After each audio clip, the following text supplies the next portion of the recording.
నేటి పునీతులు. పునీత 1 అనస్తాసియస్ గారు.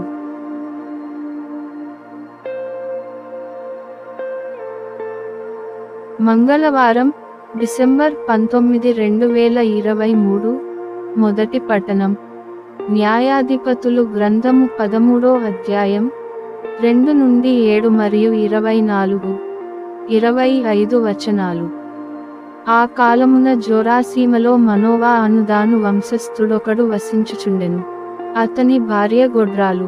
ఒకనాడు దేవదూత ఆమెకు ప్రత్యక్షమై, నీవు గొడ్రాలవు, కాని ఇక గర్భవతివై బిడ్డను కందువు. ఇక మీదట జాగ్రత్తగా నుండుము.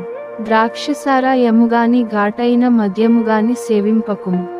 అశుచికరమైన పదార్థములను ముట్టుకొనకుము. నీవు గర్భవతివై బిడ్డను కందువు. ఆ శిశువు తలజట్టు కత్తిరింపరాదు. ఆ బిడ్డడు నీ కడుపున పడినప్పటి నుండి వ్రతతత్పరుడై ఉండును. అతడు ఇశ్రాయేలును ఫిలిస్తీయుల బారి నుండి కాపాడును అని చెప్పెను. ఆమె భర్త చెంతకు వచ్చి, నాకు దివ్యపురుషుడొకడు కనిపించెను. అతని మొగము దేవదూత మొగము వలె మిలమిల మెరయుచుండెను. అతెక్కడి నుండి వచ్చినది నేనడుగలేదు. అతడు తన పేరు కూడా తెలుపలేదు. కాని ఆ దివ్య పురుషుడు నాతో, నీవు గర్భవతివై బిడ్డను కందువు. ఇక మీదట ద్రాక్ష సారాయమును గాని ఘాటైన మద్యమును గాని సేవింపకుము. అశుచికరమైన పదార్థములను ముట్టుకొనకుము. నీకు జన్మింపబోవు శిశువు పుట్టుక నుండి ఆమరణాంతము వరకు వ్రతతత్పరుడై జీవించును అని పలికెను అని చెప్పెను. అంతటా ఆమె కొడుకును కని సంసోను అను పేరు పెట్టెను.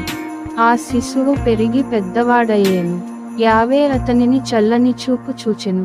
సంసోను జోరా, ఎష్టావోలు నగరముల మధ్యగల దాను మైదానమున నుండగా యావే ఆత్మ అతనిని పురికొల్చెను. ఇది ప్రభువు వాక్కు.